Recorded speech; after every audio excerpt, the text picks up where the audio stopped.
এই যুগেও হতো, এই যুগেও যদি মুহাম্মদ সাল্লাল্লাহু আলাইহি সাল্লামের মতো কোনো ব্যক্তি হতো, আর এই যুগের এক নায়কত্ব যদি ওই ব্যক্তির হাতে থাকতো, তো ওই দার্শনিক বলতেছে হি উড, ওই ব্যক্তি সে সাকসেসফুল হয়ে যেত।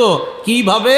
তো বলতেছে ইন সলভিং ইটস প্রবলেমস, পৃথিবীর যত সমস্যা আছে এগুলা সমাধানে সে সাকসেস হতো। যদি মুহাম্মদ সাল্লাল্লাহু আলাইহি সাল্লামের মতো বর্তমান পৃথিবীতে একজন মানুষ থাকতো, তো সারা পৃথিবীর সমস্যা সে সমাধান করে ফেলত।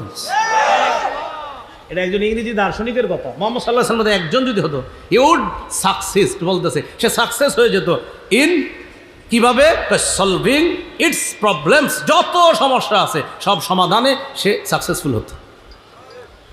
এটা একজন ইংরেজি দার্শনিকের কথা, আমাদের নবীর ব্যাপারে বলে। মহাত্মা গান্ধী তো বলেছে, পৃথিবীতে শান্তি চাও তো ওমরের শাসন কায়েম করো, দুনিয়াতে শান্তি আসবে। আল্লাহ আমাদেরকে বুঝার তৌফিক দান করো।